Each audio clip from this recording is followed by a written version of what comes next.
Really pisses me off when people are like, she's not the face of the league. Who would be? What? When the Indiana Fever stepped onto the court to face the Minnesota Lynx, the stakes couldn't have been higher, and the atmosphere surrounding the team felt like a storm brewing on the horizon. This wasn't just another game on the schedule. It was a pivotal moment in a season that had already been defined by chaos, adversity, and relentless doubt from outsiders. The Fever weren't just fighting for a win. They were battling for their very identity as a franchise, trying to prove to themselves and the entire league that they weren't finished yet. Coming into this matchup, Indiana was missing 5 of its key rotation players, including none other than Caitlin Clark, the face of the league and a player whose presence has electrified the WNBA since the moment she was drafted. Alongside Clark, Sophie Cunningham, Sydney Colson, Chloe Bai, and Aari McDonald were all sidelined, leaving the Fever without a massive portion of their core lineup. For most teams, losing that much talent at the most crucial point of the season would have been the nail in the coffin, especially when staring down a battle against one of the league's most physical and consistent teams in Minnesota. The Lynx have long been considered a gold standard of excellence, a team that measures others by their ability to withstand the pressure they bring on both ends of the floor. For Indiana to even think about winning this game seemed unrealistic. Too many. But this group didn't just think about winning, they believed in it. And more importantly, they were ready to fight for it. The path to this moment hadn't been easy. Just weeks earlier, the Fever looked like a team on the brink of collapse. They had dropped 4 of their previous 5 games, and what once felt like a promising season was slipping away before everyone's eyes. Doubt began to creep in from fans, analysts, and even the league itself. Would Indiana even have enough healthy bodies to compete down the stretch? Could they survive the brutal final weeks of the season, let alone put together the kind of run needed to secure a playoff spot? These questions weren't just whispers, they were shouted across social media, debated on sports shows, and repeated in every conversation about the Fever's future. The pressure wasn't just external either. Inside the locker room, players could feel the weight of the moment. Every missed shot, every turnover, every defensive lapse felt magnified.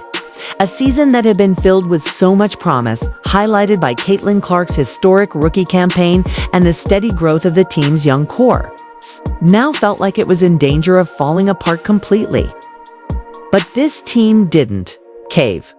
Instead of succumbing to the weight of expectations and injuries, they made a conscious decision to reinvent themselves on the fly.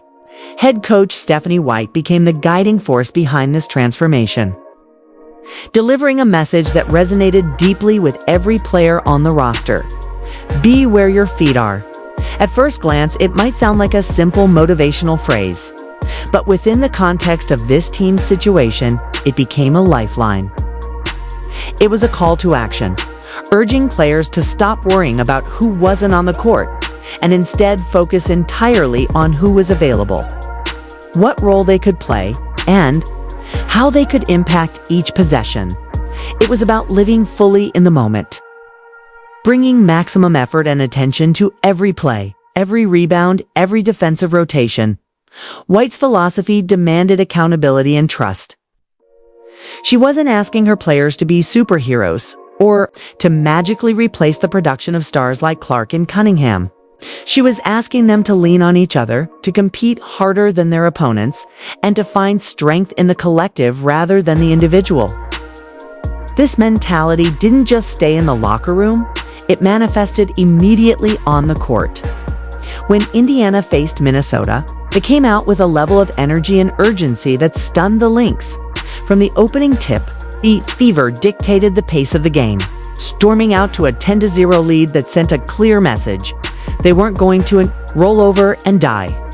They attacked every loose ball, hustled for every rebound, and swarmed defensively with a relentlessness that Minnesota clearly wasn't prepared for. The Fever weren't just playing hard, they were playing smart. Every possession was treated like it could swing the outcome of the game. The veterans set the tone with their composure and toughness, while the younger players brought raw energy and fearlessness. It wasn't always pretty, but it was effective. The Lynx, known for their methodical execution, were suddenly the ones reacting instead of controlling. The shift in mentality was so profound that even in the midst of their run, you could feel the weight of the season's struggles starting to lift. Fans watching at home and in the arena saw a team that had been counted out rise up and take control of its destiny. This wasn't the same Fever squad that had looked lost during its recent losing streak. This was a group that had been forged through adversity, sharpened by failure, and united by a common purpose. Stephanie White later spoke about how impressed she had been with her players' dedication. Even dating back to the off-season, she talked about the work ethic, the energy, and the enthusiasm that had been present from the very first day of training camp. It wasn't something she had to manufacture or constantly reinforce. It was embedded in the DNA of the women who made up this roster. And now, with the season on the line, that foundation was paying dividends. As the game unfolded, it became clear that this wasn't just a fluke performance. Indiana was executing at a high level on both ends of the floor. Their defense was particularly suffocating, with players switching seamlessly, communicating constantly, and contesting every shot. Offensively, they found ways to generate points even without their top scorers.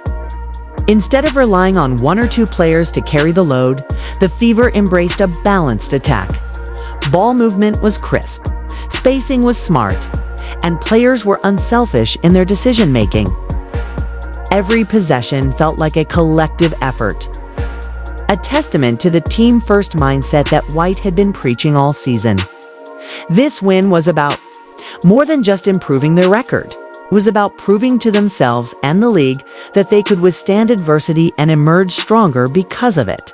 By the final buzzer, Stacita, Indiana had not only secured a crucial victory but also pushed their record into positive territory for the first time since Stacita.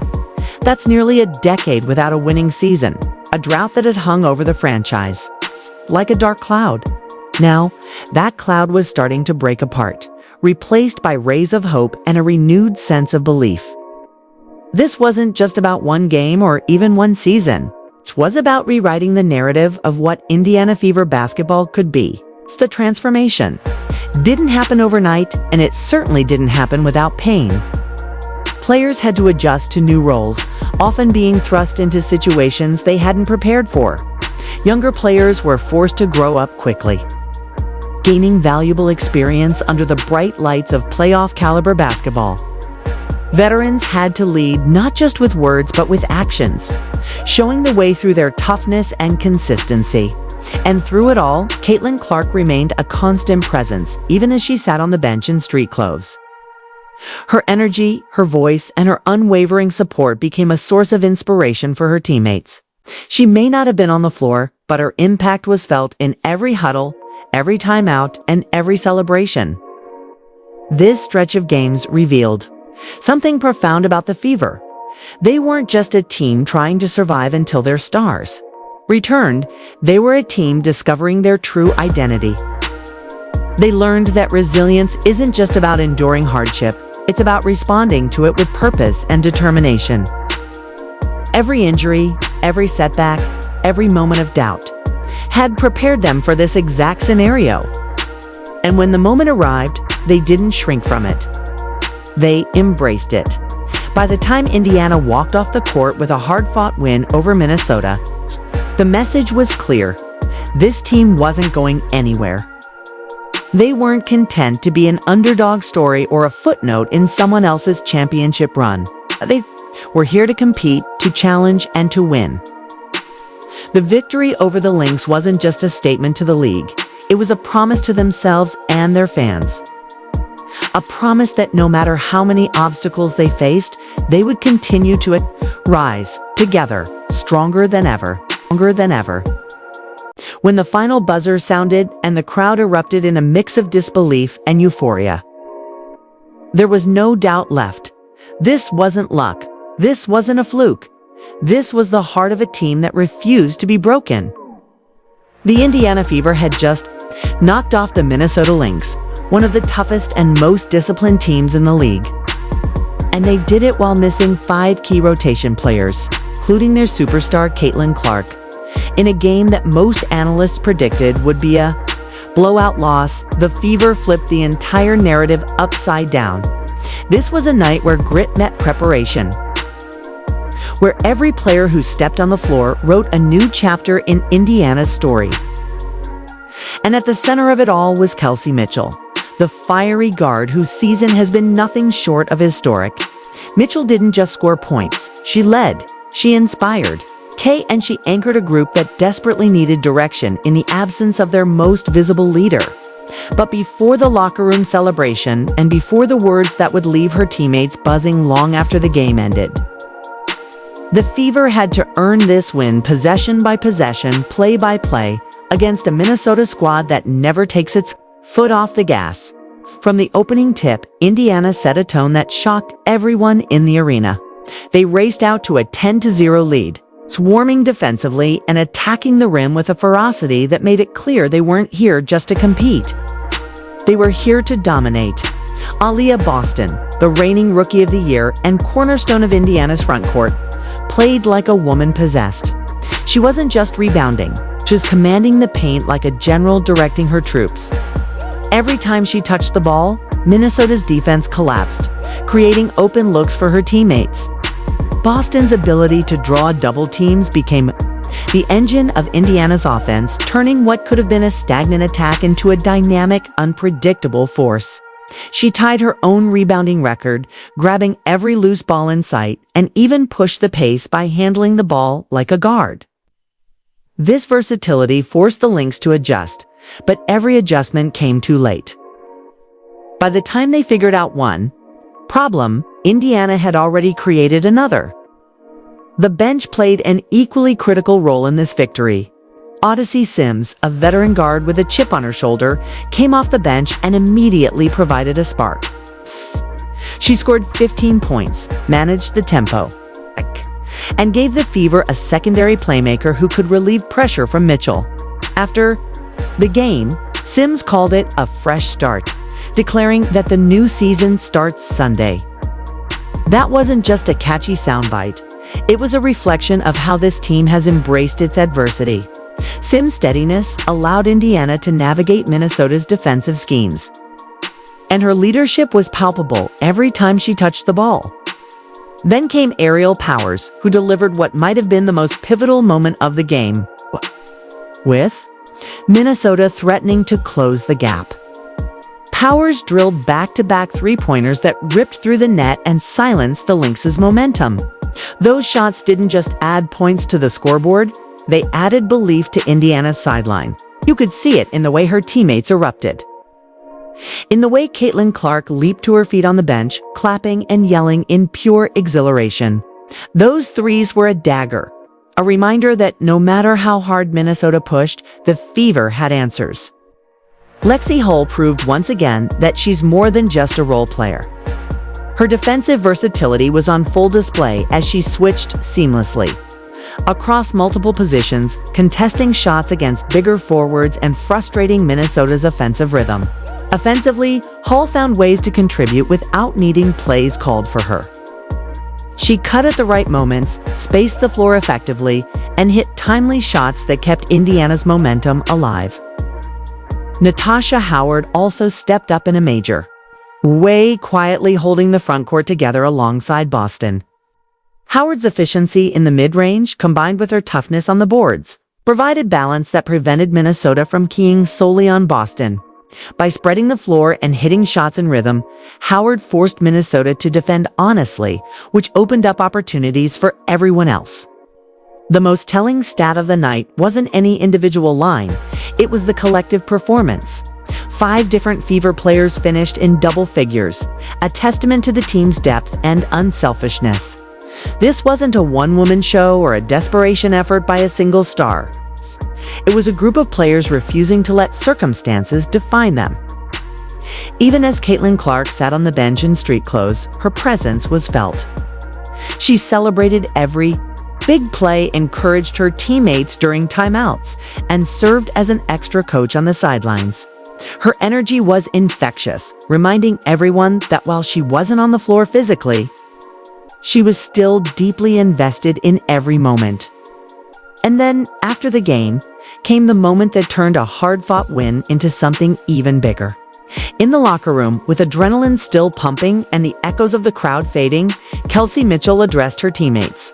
She didn't talk about her own performance, even though she had just added another stellar game to her record-setting season. She didn't focus on the stats or the standings. Instead, she looked around at the women who had battled alongside her and said for simple words, "You've seen our growth." Those words hit harder than any highlight reel dunk or buzzer-beating shot. They captured the essence of this team's journey. The transformation from a group written off as a rebuilding project to a legitimate playoff contender. Mitchell's leadership has been evolving all season, but this was the moment where it crystallized. She's not just Indiana's leading scorer, though her numbers are staggering. For the first time in franchise history, a Fever player is averaging over 20 points per game across a season. That alone is rewriting the record books for a team that hasn't had this kind of offensive firepower in nearly a decade. Mitchell has faced relentless defensive attention, with opponents sending traps and hard hedges to try and slow her down. Yet, night after night, she's found ways to adapt. Early in her career, those tactics might have forced her into tough shots or turnovers. Now, she reads the floor with a calm precision, knowing when to attack, when to move the ball, and when to trust her teammates to make plays. This balance has been instrumental in Indiana's resurgence. Role players like Sims, Powers, and Hull thrive because Mitchell empowers them, creating an environment where everyone feels confident taking big shots. Teammates and coaches have been vocal about just how difficult it is to guard Mitchell. One teammate put it bluntly, "Bucket, instant offense. Try your best to keep her in front. Trap doesn't work. Hard hedge doesn't work. You just play as hard as you can and hope for the best." That sentiment reflects what every opposing coach knows. Mitchell is a nightmare matchup, capable of taking over games at any moment. But what makes her truly special this season isn't just that scoring, it's the leadership. She's shouldering the burden of being the franchise cornerstone while also embracing the responsibility of making her teammates better. Even head coach Stephanie White has acknowledged how much Mitchell has grown. White praised her ability to not only score efficiently but also to take on playmaking duties and even defend the opponent's best perimeter players when needed. "We continue to put more on Kelsey Mitchell's plate," White said, "and she just continues to rise to the challenge. She's been through the ringer with this organization, and she deserves everything she's accomplishing." This isn't empty praise. It's recognition of a player who has poured herself into the game, refusing to back down no matter how tough the road gets. Mitchell's words in the locker room, "You've seen our growth," resonated so deeply because they weren't about her. They were about them, about the collective journey this team has been on. From the pain of losing streaks to the uncertainty of injuries. From the doubt of outsiders to the belief forged inside that locker room, those 4 words summed up everything. Growth isn't always visible on the scoreboard, but it's felt in the way a team responds to adversity. It's seen in the extra pass, the hustle play, the defensive stop that turns a game around. And on this night against this opponent, Indiana's growth was undeniable. As the players celebrated, there was a sense that this win was about more than just moving up in the standings. It was proof of concept. Proof that the Fever's rebuild isn't just theoretical. Proof that they can compete with the league's elite, even when shorthanded. And perhaps most importantly, proof that they are no longer satisfied with moral victories or incremental progress. They want to win now, and they believe they can. Mitchell's message was clear. This team is not an underdog anymore. They are contenders rewriting the script in 2025. And the rest of the league better take notice. The win over the Minnesota Lynx was more than a game. It was a declaration of war on the narrative that had been surrounding the Indiana Fever all season. For months, critics labeled them as a young, inconsistent team, still trying to find its identity. And without Caitlin Clark on the court, many believed they would crumble under pressure. But on this night, with Clark on the sidelines and 5 key rotation players unavailable, Indiana sent a powerful message to the rest of the WNBA. We are not a one-player team. We are a movement. We are a force. That message reverberated through the locker room, across social media, and